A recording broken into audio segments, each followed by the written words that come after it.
People pay good money to see this movie.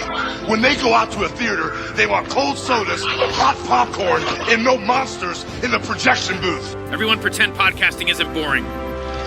Turn it off. Turn it off.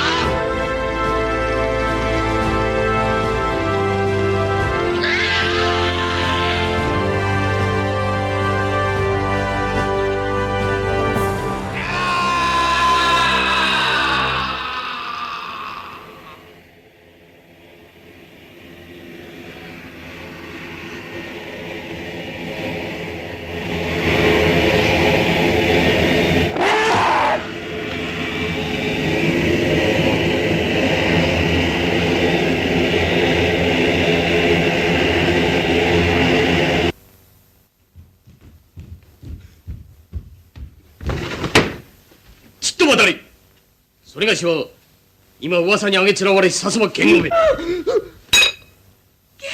様、ようまあここに。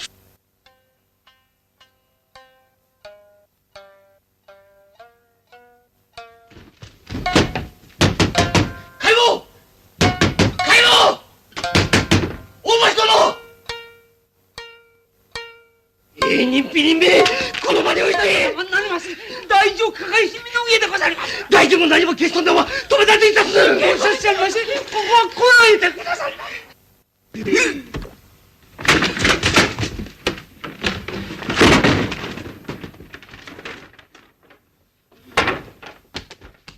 もう何も見たくも聞きたくもござんせん。たとえこの世に日が差そうとも、このウジ虫野郎は闇にはまるばかりでござんす。どうじゃこの無邪気な顔。コンコンコン。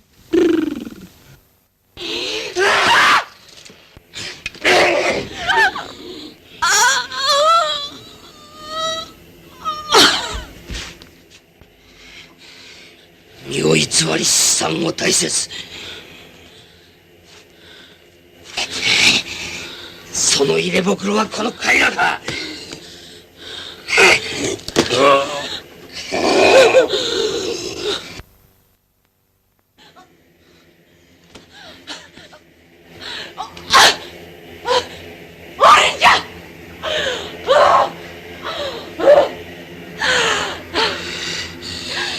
いかにも鬼じゃ。二度も鬼には産むなら二人がいたしてくれたわ。死ねえごまん。Welcome to the Projection Booth. I'm your host, Mike White. Joining me once again is Ms. Samm Deighan. Hello. Also back in the booth is Ms. Emily Intravia. Hey, hey. We conclude a month discussing Japanese films with a look at Toshio Matsumoto's 1971 film Demons, aka Pandemonium, aka Shura, aka anything else? I don't think so. The story of the film is part of the fabric of the larger 47 Ronin narrative, just like the Keanu Reeves movie. And it is the story of a Ronin who is cheated by a geisha and who now has to carve a bloody path for revenge. That is just the tip of the iceberg when it comes to this movie. We're going to be spoiling the film, so if you don't want anything ruined, please turn off the podcast and watch the movie. We'll still be here. This is going to be one of those movies where we get a lot of flack that this isn't easily available, but I'll tell you one thing. It's out on YouTube in full with subtitles. So, Sam, had you seen Shura before? Yes, I watched it last year for the first time, along with Matsumoto's final feature, Dogura Magura, and was just absolutely blown away by both of them. Definitely an instant favorite. And Emily, how about yourself? I had not, and I knew nothing of it. And even when I first heard the title from you, I started looking it up. And it took me way too long to realize it was the same filmmaker behind Funeral Parade of Roses, which I'd only seen for the first time maybe a year or so ago. And when I watched that film, I had one of those moments of, oh my God, how have I never seen this or heard of this before? How is this not better known? Because that film in particular, which I'm sure we'll touch on, is groundbreaking, holds up today, feels so modern and ahead of its time. So then realizing, oh my God, and his next film was a feudal revenge horror film. How did I not immediately seek that out? Oh, because it's really hard to find. I've seen Funeral Parade of Roses before. We did it on there was a Mike White May where it was all Japanese New Wave over on the Culture Cast. Poor Chris and poor Chris's wife, who has to put up with my weirdo choices when it comes to Mike White March or Mike White May. He always gives me 1 month a year. And I had known of this film. I used to be very big into Japanese New Wave stuff, and Matsumoto is one of those New Wave filmmakers, but I had never seen this film until I decided to do it for the show, forced myself to finally watch it. I was blown away. I just was completely blown away by this. I had heard, it's a black and white, very stark, but nothing prepared me for just how inky black this movie is, how beautiful it looks. Even if you just turn off all audio, this movie is just a treat to the eyes, but then you get the story, you get the sound effects, you get the acting, you get all that. Wow, it just really was quite incredible. I love the beginning with that beautiful sunset. The sun goes down and the rest of the movie is in black and white. Like I said, super stark. It is 100% told at nighttime. I don't think we ever see the sun again after that point. And our characters live in this nightmare that just gets to be more nightmarish as we go through the film. I think I'm so conditioned now with the movies I watch that every movie begins with 7 different production company logos that go so long that I actually thought watching this when I'm watching it and the sun comes and then it goes and then the movie starts, in my mind, I thought, oh, that was the production company. Because it feels so different, and then realizing by the end of it, immediately going back and catching some things of, oh no, that's a choice. And it's a very good one. Because it very much tells you the day is over, we're going to get real, it's going to get dark, and sit back. Funeral Parade of Roses is super famous, especially in the last decade since it got restored and got a Blu-ray release. Because of that pop art new wave aesthetic, I think people have caught on to it because of those visuals.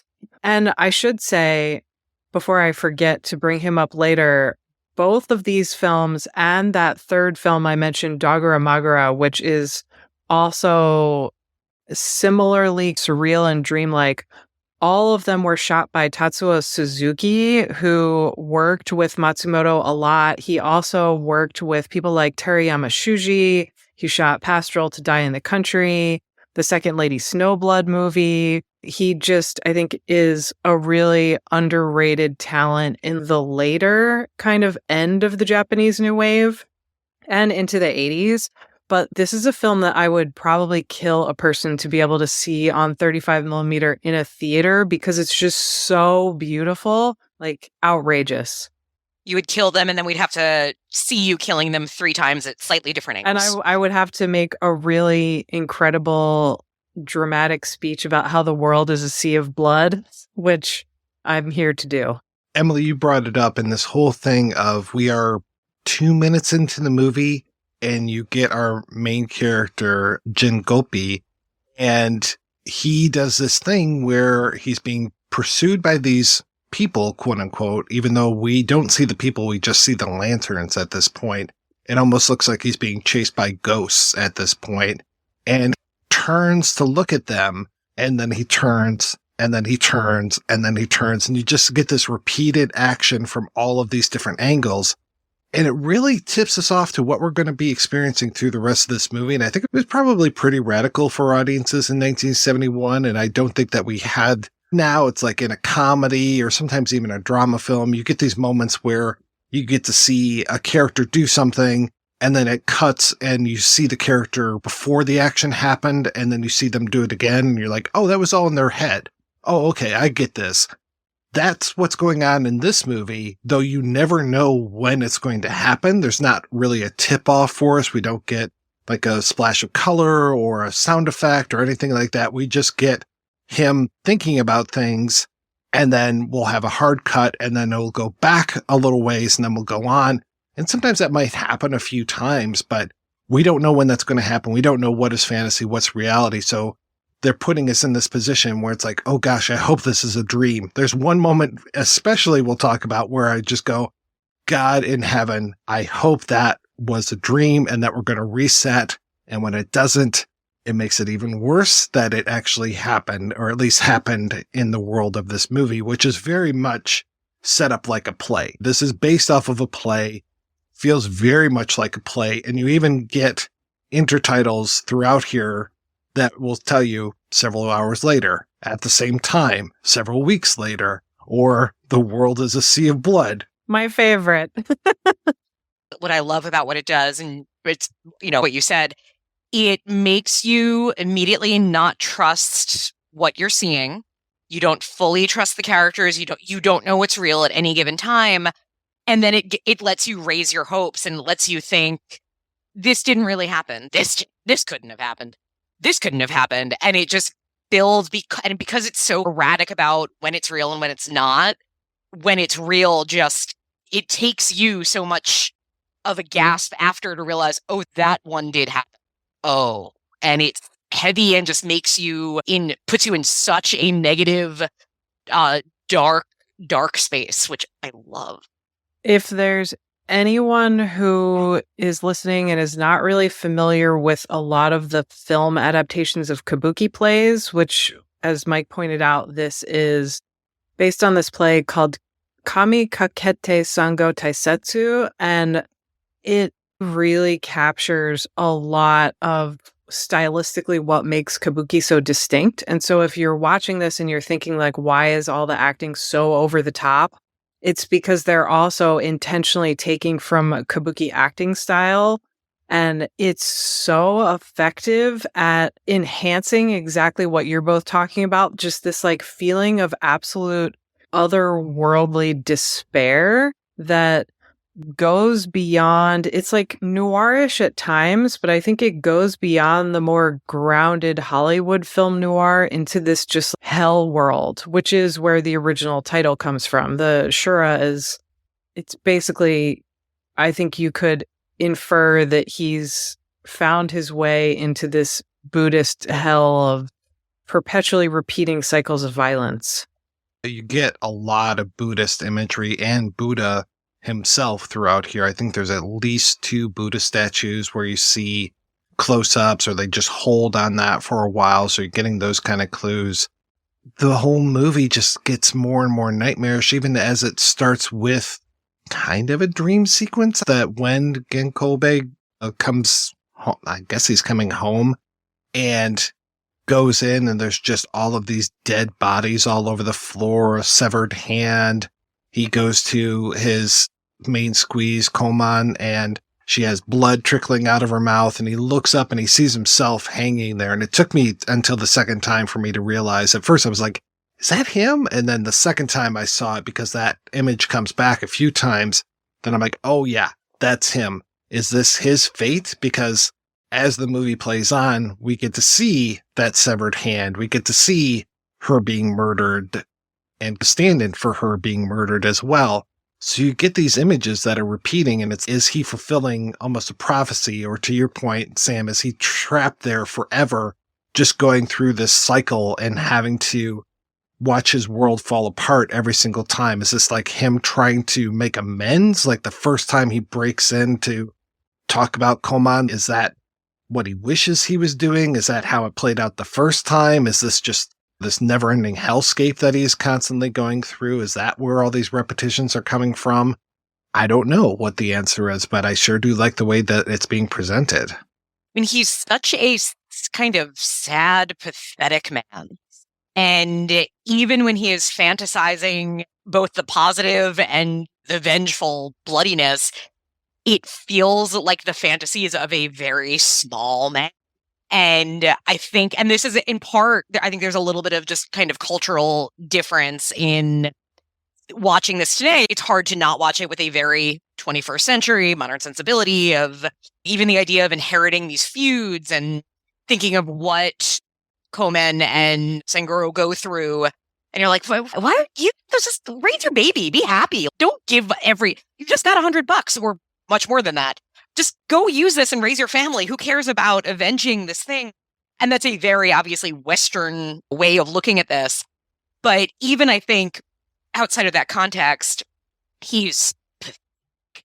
And I don't think you're, at least for me, you're never seeing him for what he wants himself to be and thinks he should be, but he's only that kind of because of birthright and because of where he hasn't earned or done anything to keep what he had in terms of honor.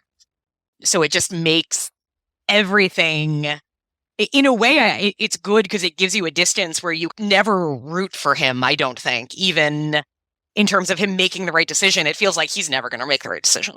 But I feel like that's every character in this whole world. Is as the film goes on, we learn that everybody has an ulterior motive. Everyone's trying to get something back, whether they're trying to get revenge or Gengobe, who's trying to get back into good esteem in the eyes of other samurai. It's like everyone owes someone something, and often it's money. And the fact that I think what makes him such a tragic figure is even though he has these aims and these goals and these motives, it's a surprise to him when other people do.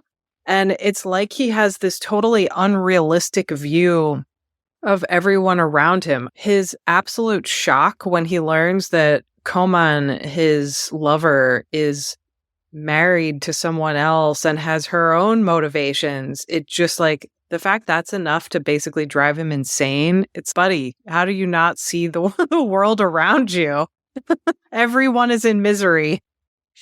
His whole thing is he loves to drink, he loves to eat, he loves to gamble, and loves this prostitute. And buddy, there's no sex in the champagne room. You should not set your hopes on Koman, but he does.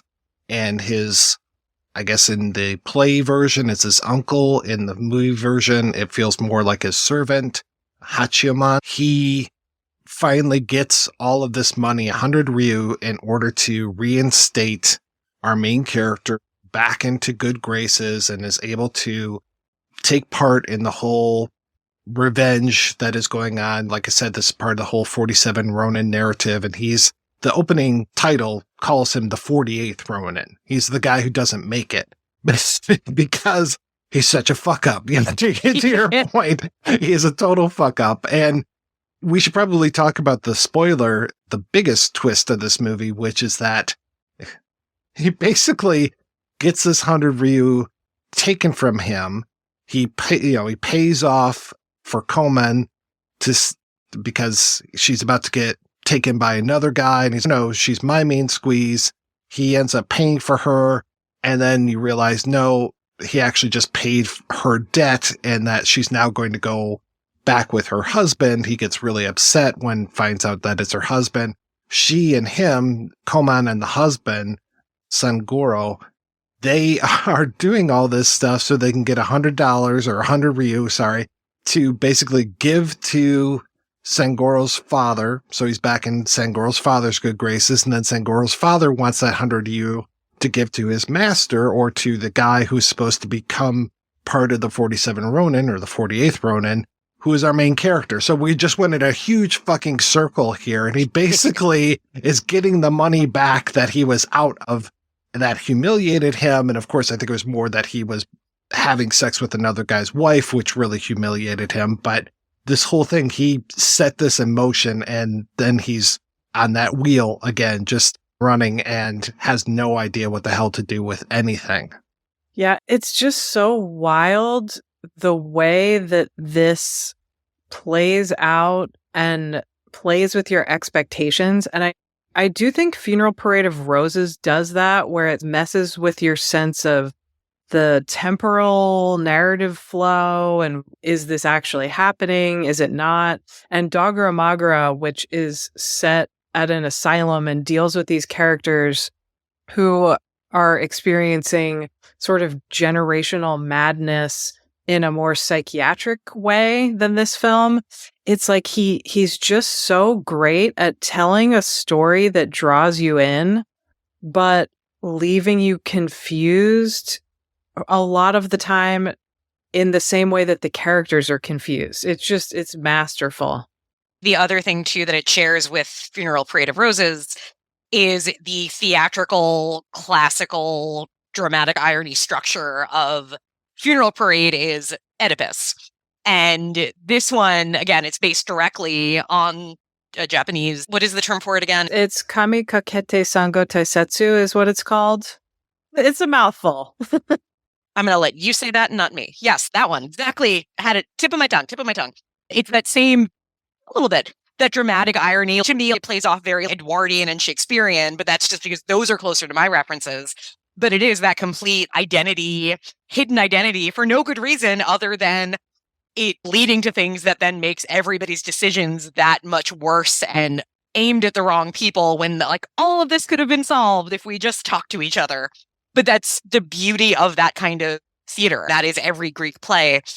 And it just makes, once that kicks in, I think there's that moment of knowing, oh, this is just going to get worse and worse. Because now we know that it shouldn't get worse, but it's going to get much worse, and it does. It's so wonderful. It definitely, to your point about Shakespeare, it reminds me of definitely that era of revenge tragedy. I don't know if either of you have read Duchess of Malfi, but yes, huge yeah, Duchess of Malfi fan, and yes. the way that it, that great type of really violent, bloody tragedy that Shakespeare borrows from for something like Macbeth, where there are all these like more self-conscious horror and occasionally supernatural elements. But just like the fact that every single thing that happens funnels these characters into just going totally insane. That's A+. And that it didn't have to happen. Yes. None of it has to happen the way it is. If anybody just stopped and communicated or thought about why they were doing what they were doing and to whom they were doing it to, it all could have been fine.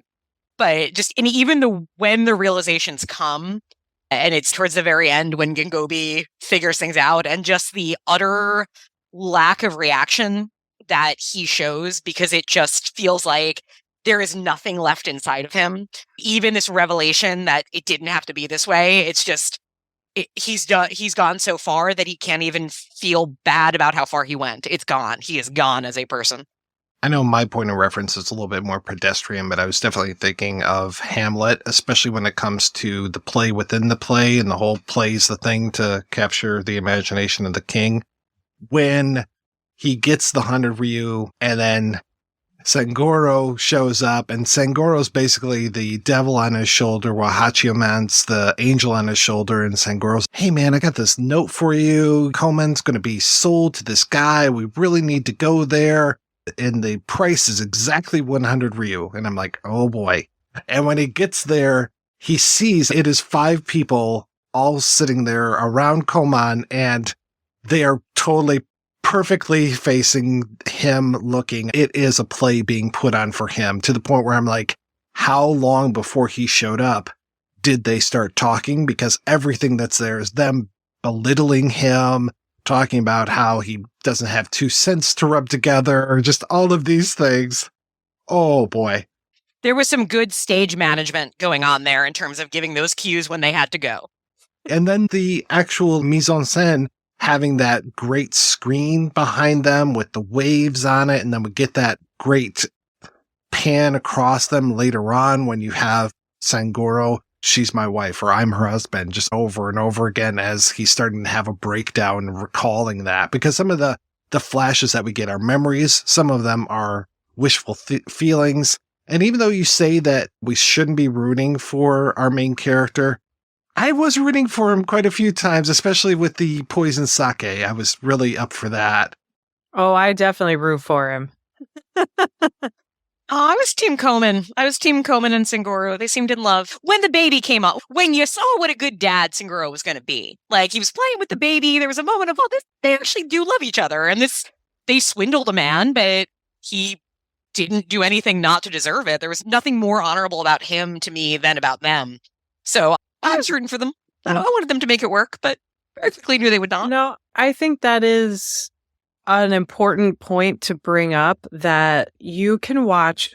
So, and this movie, as incredible as I think it is, it doesn't exist in a vacuum. There are other similar things. And one of the things that I think does make this a little bit different is, especially if you think about this in comparison to some of the revenge ghost stories, you often have people betraying each other for no reason other than they're fucking assholes. Whereas here, it's, I think, giving you a chance to get to know Komen and giving her lines like about how Geisha's entire life is just a series of lies. Like, she's working. She's there to do a job that she has to do.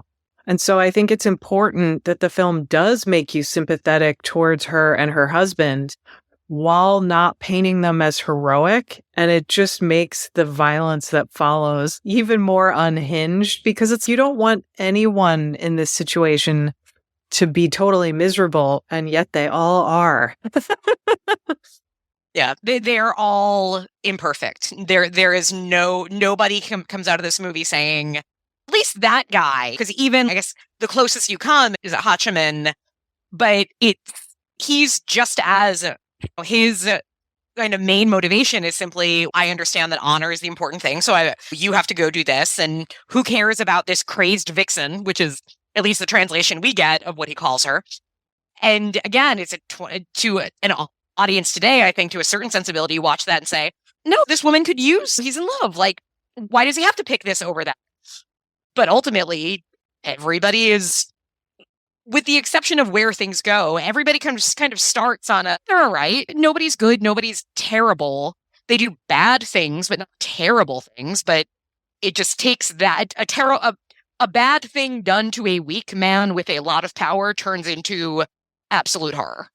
What I find so compelling about a lot of these 70s films, whether you're thinking about something like Lady Snowblood that's more popular, or some of the Zatoichi sequels, there's this sense that also in a lot of the new wave films, especially things by somebody like Oshima, who, the guy who plays Gengobi, Katsuo Nakamura, is also in this Oshima film called Pleasures of the Flesh that has some similar vibes, even though it's modern set.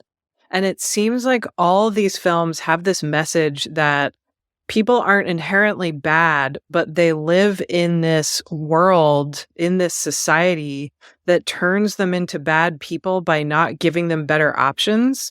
And it just, I think, makes it feel so grim and so nihilistic, even though they do care about each other sometimes and they do want to do the right thing. It's just hopeless. Yeah, you're set up to feel so hopeless in this movie. Everything is shabby. His place is completely bereft of anything. He sold the heirloom scroll, all of the little paper windows. Like, there's so many of them that have holes in them. It just feels very not cared for. And then, like I said, this whole world is darkness. And when I talk about darkness, like when he comes in at one point to, I can't remember which building it is, but there's one point of, it's not when he has that huge fucking hat on. It's another moment where he just walks through a door and you don't see him until he's like an inch away from that doorway, because they keep that door just completely black. And then he sits there and the whole world is black behind him. Even though he's inside of his place, the world is black around him completely. There's no joy to be found elsewhere. There's no music playing. There's no animals. There's something just very, in terms of the set design, there are no extra, every prop. There's a very important hairpin that travels and becomes a key element in storytelling. And because there's nothing else, there's no other things. So you pinpoint those things and everything has some kind of meaning, because otherwise it just wouldn't be there. There's no room for it. Matsumoto does such a great job at connecting that literal physical darkness with the moral darkness going on. And I don't think we've said yet, but this is maybe the last, or one of the last, I think, great films in this subgenre of Jidaigeki movies, which are period set. Usually they follow samurai, but they're called Zankoku, and they're basically, I think, known in English as cruel samurai films or cruel Jidaigeki movies, and Sword of Doom is I think maybe the most famous one of those, though you could probably shoehorn Kuroneko in there too, because it has some of the most awful samurai ever and is similarly bleak. But it's just fascinating that you have these new wave directors mostly choosing to make these period set black and white films, which seems like it wouldn't be anything associated with the new wave and is more traditional. But it's like they managed to create something totally new with these more traditional genre cinema elements. It's just amazing. It's this really interesting combination. And I remember thinking the same with Funeral Parade of Roses, is that Matsumoto had a theater background and he came also it's like that era of theater of the absurd and that very much of trying to figure out on stage what you can do differently, what you can do to push harder and go darker and get a response that you couldn't get otherwise. And a lot of times when you translate that to film, it has a very theatrical veneer on it.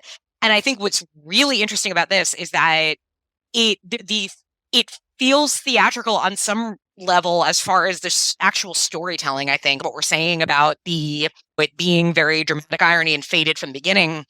And there's certainly elements within of a play within a play, but it doesn't ever feel like, if I didn't know, I wouldn't say, oh, this director came from theater. It feels that this is film. This is somebody using cinema to tell this story and to pull out some very odd, awful themes and make you think about them. And it's done with sound and lack of sound. And it's not necessarily about the performances. It's not about staging. It's all of these things put together, but it feels very much born out of cinema, not theater. It's fascinating. I don't know if you guys saw this, but there's a great footnote in Keiko MacDonald's book where she's talking about this film. And apparently Nagisa Oshima was not a big fan of it. She wrote, Nagisa Oshima has criticized Pandemonium, claiming that it fails to accomplish the filmmaker's task of determining, quote, who is basically the victim and who is the victimizer, unquote. He adds that Matsumoto's fundamental error lies, quote, in his complete ignorance of Genkobe as stupid and victimizer, unquote. Matsumoto has replied that assigning such formulas to characters ignores the fact that each of these embodies dichotomy of good, bad, and victim-victimizer. For further information, see, I love this, Oshima Nagisa no me wa Fushiana ka, which translates as, is Nagisa Oshima blind? Well, also, that quote is so insane because the film that I mentioned that shares a star with Shura, Pleasures of the Flesh, almost all of Oshima's films from the mid-60s to early 70s are explicitly about characters who are not a victim or a victimizer, but they're both. But I think also for anyone who doesn't know him and hasn't read any interviews with him, Oshima was like the grumpiest, most cantankerous man alive. My gut feeling here is that he saw the film and liked it and was mad that he didn't make it, and so found some shit to talk. I mean, it is an unusual film to make in 1971 to say, I'm going to make this old kabuki play into a movie, and here's this guy who's only made the one feature film before, major experimental filmmaker. That's where Matsumoto really made his bones, was through experimental films for years and years. But before he made this, after he made this, that was his thing. While he was teaching, he was making movies. But yeah, it's just a bizarro thing to consider, thinking about the times that they made this in.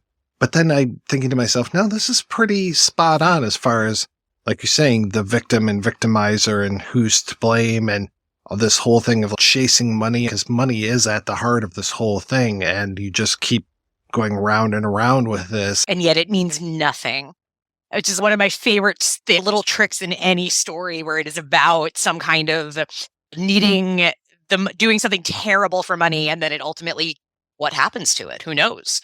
And I don't want to jump ahead, but the ambiguity of that ending and knowing enough that it's not a good one, but not knowing exactly, but having the movie gives you little things where you could put an ending together from what you get, or does it? Can you trust anything you've seen? It's really brilliant. The more, I think, you think through the different ways you can say what he was trying to do here. I don't think there's one answer, and that's very cool. I feel like the only clear answer, and I've said it before, is that the world is a sea of blood. It's a great line. It's better than the dog eating your homework. I'm just going to use that line from now on whenever I don't want to deal with something. The world's a sea of blood. I cannot turn in, this work project's delayed, the world's a sea of blood. What can I say? And who's going to disagree with that right now? Can we talk about how rare we see poison used as an implement of murder on screen in a way that makes it seem as terrible as it probably actually is? Yeah, the poisoning scene in here, because there's multiple, because there's one fantasy, maybe a couple fantasy versions of that, and then there's the one, what we consider reality, with the brother-in-law.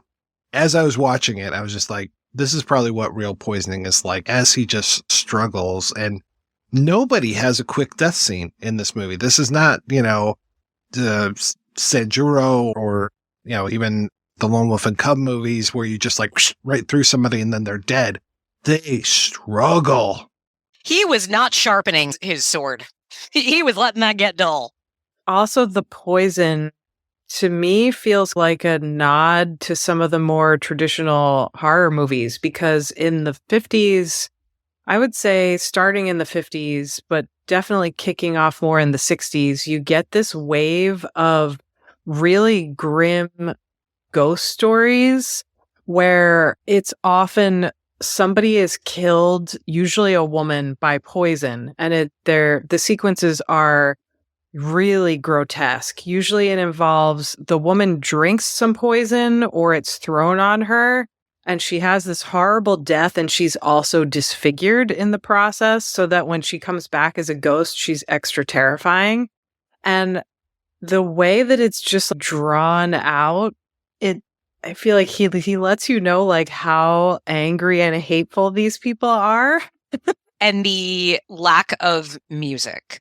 And it's really throughout the film. And I watched it and noticed it at a certain point. I think I noticed it during probably Coleman's big, very long death scene, because most filmmakers would be scoring a lot of this. And there's no music during most of the violence. And what happens is instead, every single sound that the body makes, the gurgles or the banging into a wall or pulling a pot as you fall and it clanging on the ground, everything hits because it would if you were in that room. And it's just so disturbing as a result. It makes it brutal. There was one moment where I thought there was music, and then I found that it was actually Buddhist chanting. So it's at the very end, and it's very guttural, and I'm assuming that it's Sengoro's father who is chanting for him, because now the wife, the son, the baby, and the son are all dead, and that's happening as our main character is leaving. It's not a freeze frame, though, right? At the very end, he's just standing there at the end. It's because he's in hell. He's standing there. Yeah. The note I wrote down was, it sounds like angry rumbling demons. Also, that is a sound of grief that you would make. It's funny because it's unrelated, but it made me think a little bit watching it, because I started to really think about the music and lack thereof, but how sound was being used. And it made me think of Zone of Interest, just in that same way of a movie that I had gone to see in part because I was excited about hearing a Mika Levy score on the big screen. And then at a certain point realized there's there's no music in this movie. It's all the other sounds. But then won the Oscar for best sound. And you realize why, because there is something in this, and Demons does it, of every sound of the actual thing that's happening is so much more horrific than somebody composing something to fit the horror of what you're seeing. And it also, I think, fits the starkness of this movie and just not embellishing anything that you wouldn't need to embellish. Yeah, I can't imagine this with a score. I can definitely see a scenario in which he decided to use some kind of more experimental Japanese new wave type of score, but it would have made it not nearly as brutal of an experience, especially those death scenes, like where Komen and the baby get killed. Imagine somebody putting melodramatic music over that. I think it would take away from the power of those and the real like visceral quality of those scenes. That death of the baby, that's what I was hoping was a fantasy or a dream or would get reset, because I'm just like, no, that couldn't have happened. That did not happen right now. It happened. Oh, it happened. It definitely happened. Spoilers, there's a baby death.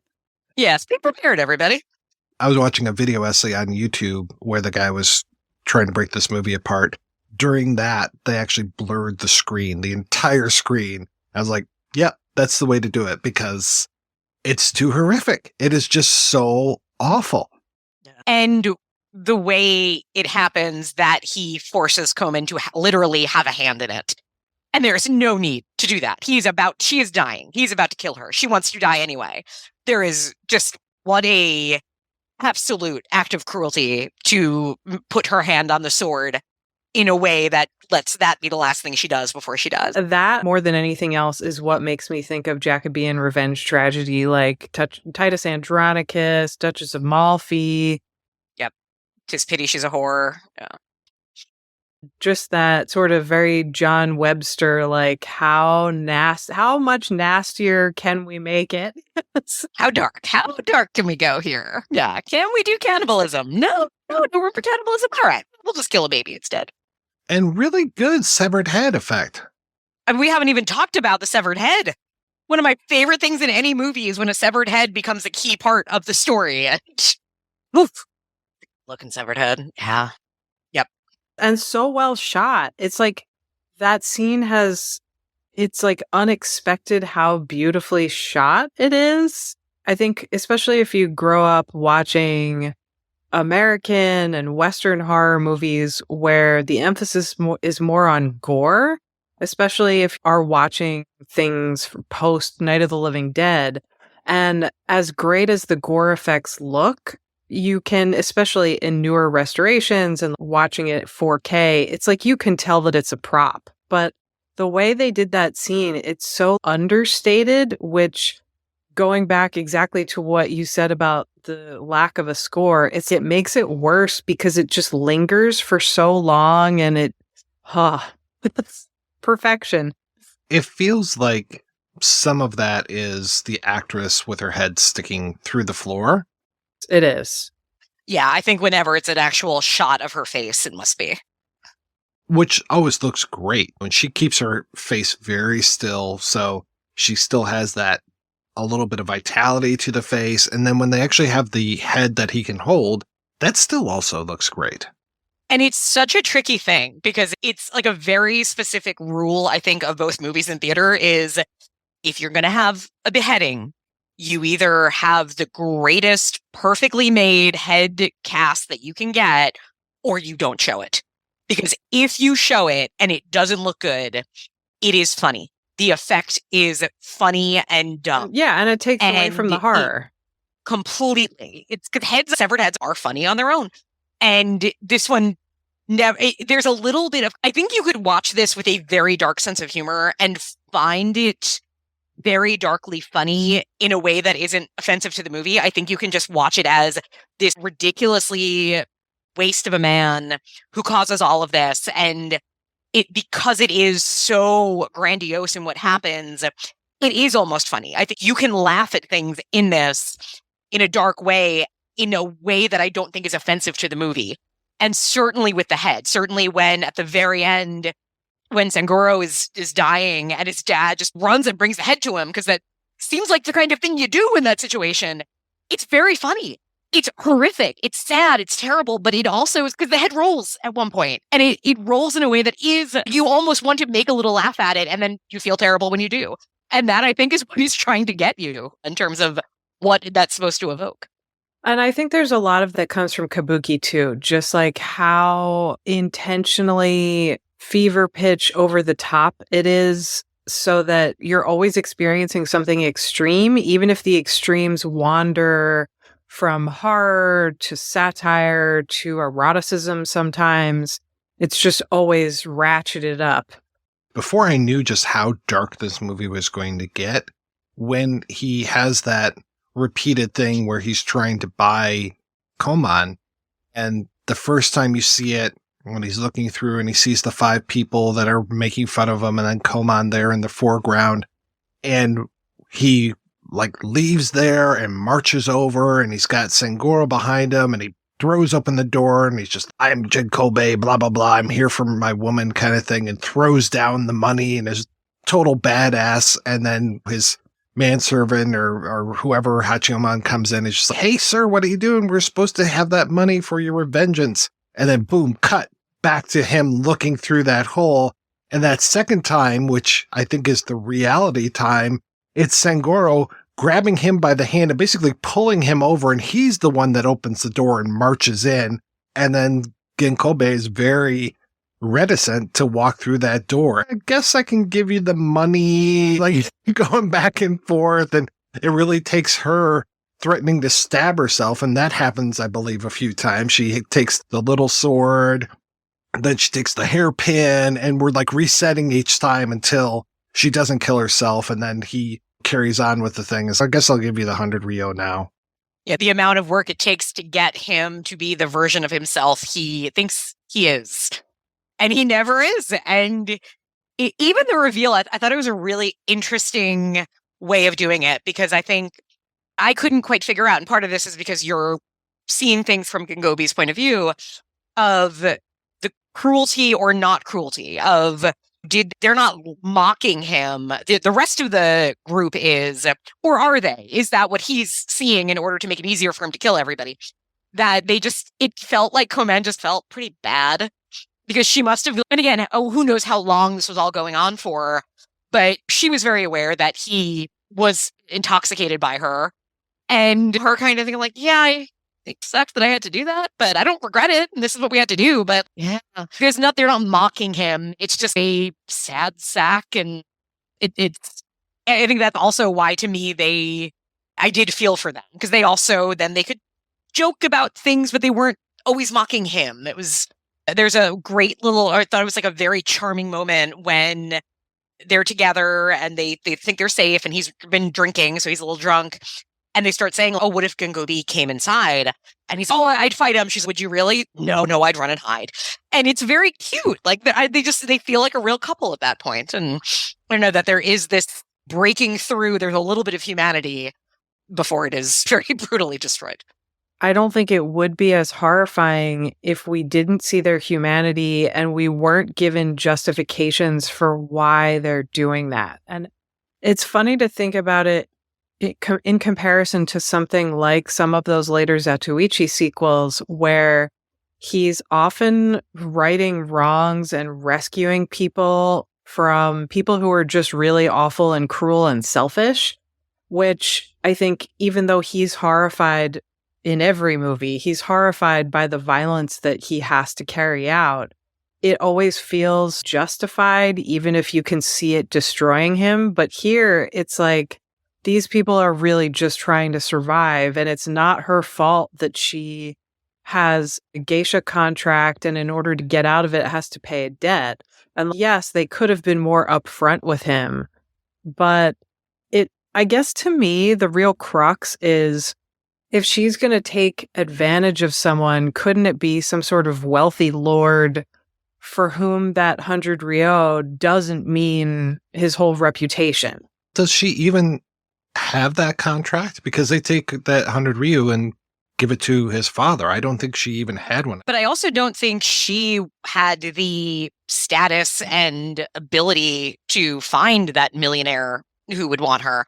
I think they describe her, and I don't know enough about the difference in geishadom, but it feels like she is a low tier. Sure. And a lot of these movies do deal with those geisha who are not upper class and didn't have a ton of the artistic training, and they're called geisha in the films, and you do see them singing and playing the shamisen, but they're basically just working class sex workers, which is clearly what she is. To your point, when you think about Sangoro, here is his wife. They've had to give up his son. His wife is sleeping with this Ginkgo Bay, who's just this kind of lazy lout, likes to gamble, likes to fuck my wife. I guess I would be pretty upset too and do whatever I could. And it feels like he's on the outs with his father.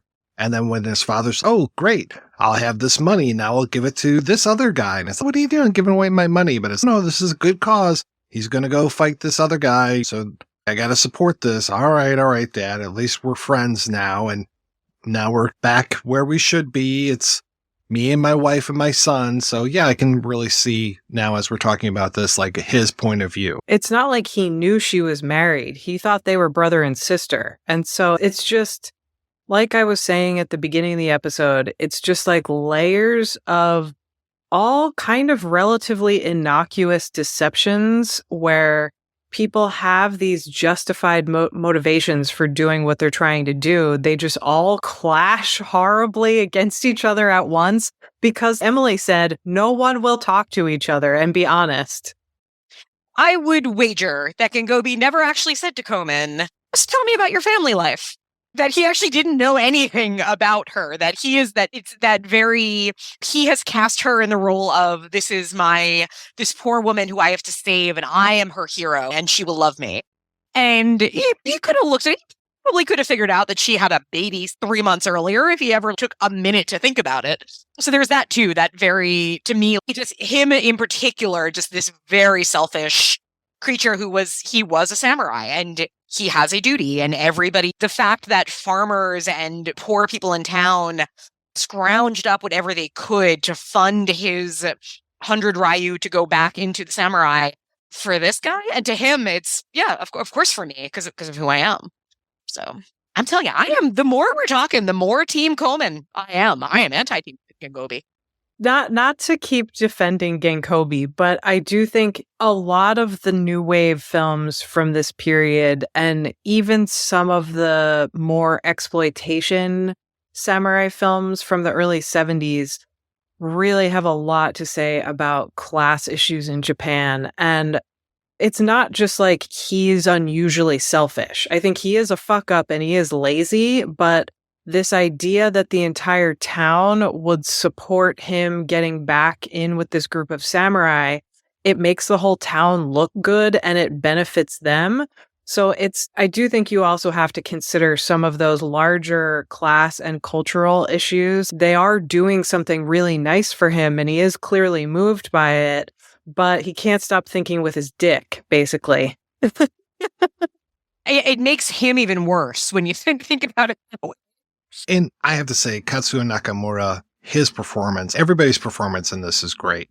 But some of the things where, like Matsumoto the DP lighting him with the light behind him, where you see all those hairs sticking out and he just has this demonic look on his face and he'll laugh.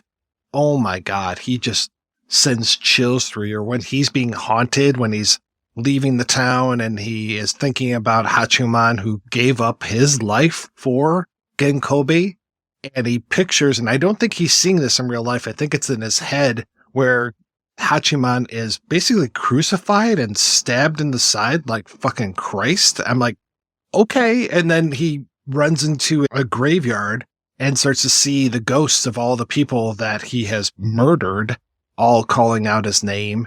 I mean, it's his reactions to that, I think, are perfect. And yes, we have to amp everything up because this is Kabuki, but I think at that point, I'm 100% all in. So I'm like, yes, give it to me big. This is fantastic. This performance is just tearing my heart out.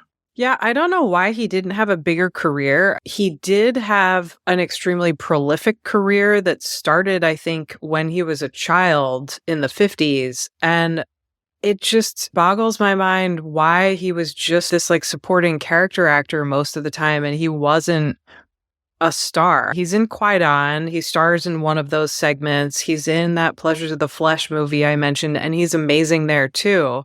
And you do see him pop up, especially in some of the, and I don't think we talked about this yet, some of the Art Theater Guild productions. For anyone who doesn't know Art Theater Guild, they are a production company who basically funded the Japanese New Wave when some of the bigger companies said, no, you can't make this insane film. Like, they made Oshima's second half of his career possible. And he would go on and work on some of their productions. But it's also in recent decades, I would say even since the 80s or 90s, I think people have really lauded a lot of the Art Theater Guild productions.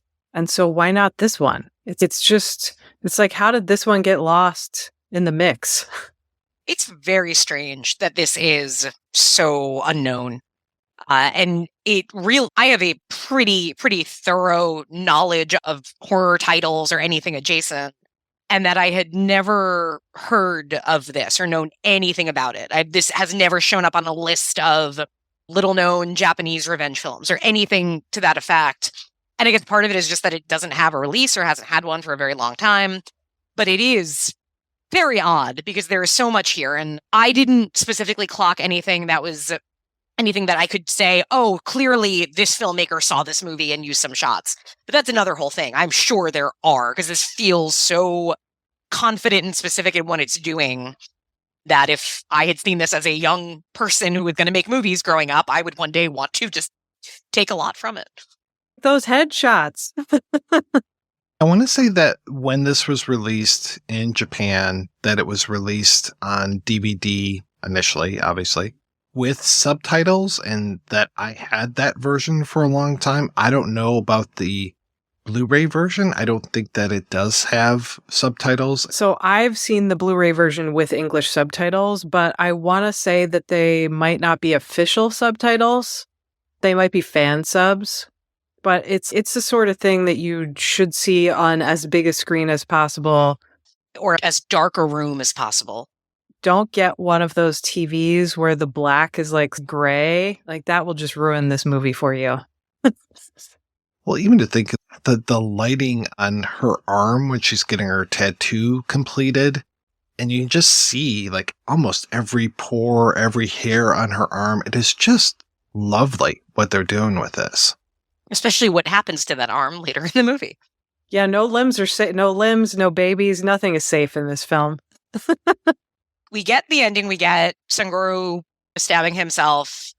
We get several months later, the 47 Ronin took on their duty, and Gengobi was not among them. And that's it. And even though the movie starts, it opens with Gengobi hanging, which we see again at one point in the film. I think that's what I thought was also really interesting, because I feel like what Matsumoto does, he has taken, the audience has filled in blanks of, obviously, at some point he hangs himself. But no, we never see that happen. We see glimpses of a dream of that happening, or him maybe fantasizing about that happen.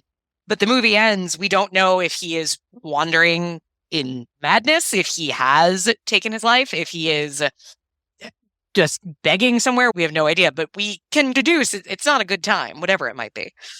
Having it end in kind of a more vague way, it just, for me, reinforced this idea that he really is like living in hell.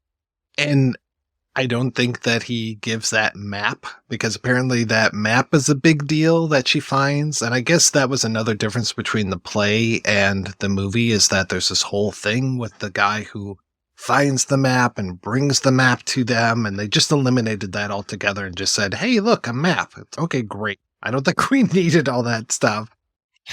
I didn't fully understand all the map stuff, I will confess. It was the whole thing of the brother-in-law being from one faction and the Sangoro being from another faction, and so there's this whole thing, and that's why with this 47 Ronin, like, this whole thing is like this war between these two factions and stuff. And so it's, oh, hey, here's this map of this guy's place with the secret entrance. We could go over there and kill him. Or if we give this to the 47 Ronin, they'll be able to use, this is fantastic. Oh my God, my dad's going to be so happy with me when I give this over to him. And then when that map shows back up and the dad's giving it to our main character with the 100 Ryu, with the same hanky that he used to tie that up, the look on his face. Oh my God. Again, just a powerhouse performance that's going on. I just couldn't get over it. And then, yeah, that stark end comment of he was not among them. It's, oh man. Oh, so good. That is a great last line of a movie. Great last subtitle of a movie. It's so bitchy. Yeah, it's passive aggressive, just because it didn't have to be worded that way. It could have just been, he was never seen again. Instead, it's, oh no, this thing happened. He wasn't there, but it happened. And I'm not saying like this, oh my God, this has to be in the canon and stuff, but it's got to be easier to see because this is a great movie and something that I've not seen before, especially with the multiple cuts and all this kind of stuff. I see that now in movies today, and here it is back in 1971. I'm like, oh, this is really neat that they're doing this. And just that it seems very motivated. And it also, like we said at the very beginning, keeps us on edge because we don't know what's fantasy, what's reality. So when those moments happen, it's, oh, okay, kind of jolted out of it. And I know that probably upset people at the time watching it. I know there were some reviews where it's just like, how dare you? I don't know if this is real or not. It's the same people that were like, I didn't know who to root for, so I didn't like it. But it's also bizarre considering when it came out because you do have directors like new wave directors like Teshigahara doing similar stuff with Face of Another and even to a different degree Woman in the Dunes. So it's like you have Japanese directors playing around with editing and cinematography, but I wonder if maybe where he got into trouble, or he didn't get into trouble, but maybe where critics and audiences got confused is like something like the more obvious new wave films, even Funeral Parade of Roses. It's like you go into it and they feel like art films. They feel experimental. Yes, whereas this, I think if this is being sold to you as like a samurai horror movie and then you get all of this experimental art stuff, you're like, what the fuck is happening? Yeah. And also, I think if you go into it just thinking you're watching a new wave movie and it immediately is a feudal story told tradition, even though it's not traditional, but on its face, it is a traditional adaptation of a, folktale and so on. And that probably to the other side of that audience who want something modern, who wanted another Funeral Parade of Roses, it feels like a very stark change of, wait, you're adapting a play? That kind of thing. I think maybe the problem is that it's just too in the middle, but it also doesn't belong in that same category as the Lone Wolf and Cub movies and things like Lady Snowblood, which are more obviously genre exploitation films. It's just in this no man's land between period horror, exploitation, and art house. And people seem to get confused when they can't just have a film follow a set of guidelines, which to me is insane. I feel like today it would be an A24 film. And then people would all go crazy for it. Oh my God, don't even say that. That's so insulting. Wait for the remake. Starring Anya Taylor-Joy. When I think about the first Lone Wolf and Cub movie, when you think of Okamito and he's got his sword under the water and he brings it up to kill one of the brothers from the clan, from Retsudo's clan, and it flashes like multiple times and stuff before it kills the guy. It's okay, that's pretty experimental, but yeah, to your point, it's and it's, guys, we have had the Japanese new wave around for quite a few years now. Well, it started in 59, 60. So this is the tail end of the Japanese new wave here. I don't know why this one, There's so many films where I'm just like, oh wow, I didn't expect that to happen. Or like you can get way out there and just do the funky forest type of things where it's just, this is going to be fucked up from the beginning to the end.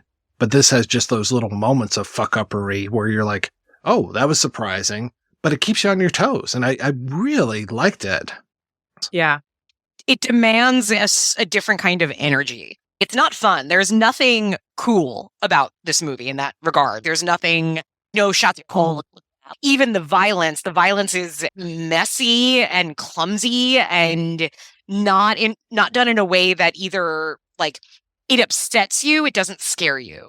And so I think there's that too. It would be hard to have seen this movie, especially back in the day where you're seeing the movie once. You're not immediately going back and going through things. To have gone to a theater and seen this and then leave, it's a hard movie to grapple with that way, I think. And I can't imagine somebody going anywhere and saying, you need to, I think maybe at a certain level or a certain type of person would know they need to see it again. Yeah, I would be jumping right back in line for the next screening. Yeah, I almost watched this 2 times in a row last night when I was watching it again because it was just like, this is so good and just really, yeah, it's astounding. It's a great movie. And one, yeah, it's a tough watch, definitely, but it's one I highly recommend and one I'm really glad that we were able to talk about. Yeah, I'm so glad I was introduced to it. Yeah, I think it's pretty much a perfect film, and more people need to watch it, especially if you're at all a fan of Japanese cinema from the 60s and 70s. All right, we're going to take a break and play a preview for next week's show right after these brief messages. This is one of the hot scenes that is about heat and chemistry. Oh, that's the artistic portion of the film. That's right. So just give her a little room, react normally, be sensitive above all, because in this scene, Daisy's going to take off her blouse. Steve Martin, you're offering yourself to him in order to save the planet. And Eddie Murphy. Awesome. Bowfinger. You're doing great. That's right. We are back next month doing something completely different. No more Japanese films for a little while. We're going to be talking about comedies, including the film Bowfinger next week. Until then, I want to thank my co-hosts, Emily and Sam. So, Sam, what is happening with you, please? Every time you ask me that, I always want to talk about something Vinegar Syndrome related, but I can never remember when things are actually going to get announced, and I don't want to get in trouble. So let's just say I think by the time this comes out, for sure, we will have a new episode of my podcast, Twitch of the Death Nerve, which Mike will be on, talking all about Frank Herbert and Dune and sandworms, spiciness. Can't stand that Frank Herbert. Can't stand that whole Dune franchise. Oh, man. Timely. Yeah. Really hitting on that zeitgeist. I usually hate doing that, but what can you do? When somebody makes a popcorn bucket that looks like a sandworm that you could have sex with, you have to do a podcast episode on it. And Emily, how about you? What's going on with you? The usual, you can find my writing at deadlydollshouse.com, where I just generally write about bad horror films. And then I do a podcast with the fantastic Christine Makepeace, who you both know, has been a guest on this show before. We do a podcast called The Feminine Critique.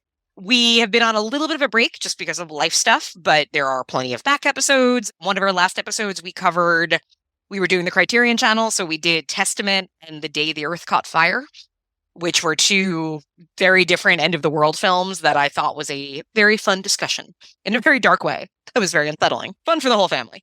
Thank you again, ladies, for being on the show. Thanks to everybody for listening. If you want to hear more of me shooting off my mouth, check out some of the other shows that I work on, like Feminine Critique. They are all available over at weirdingwaymedia.com.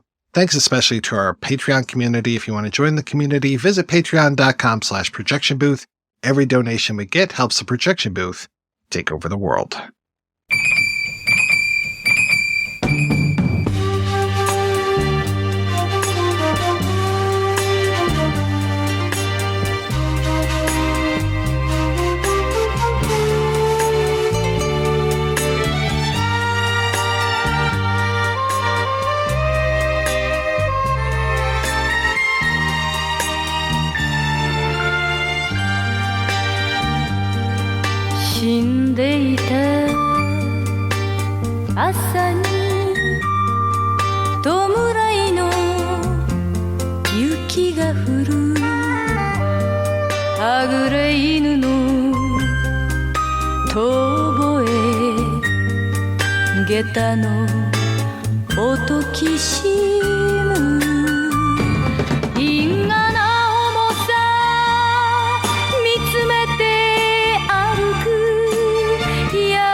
旅の日がいてた鶴は動かず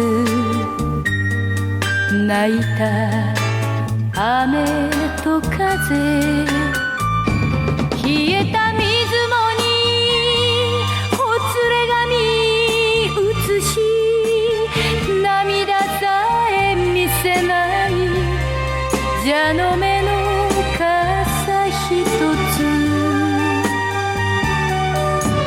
恨みの道を行く女心は後に捨てました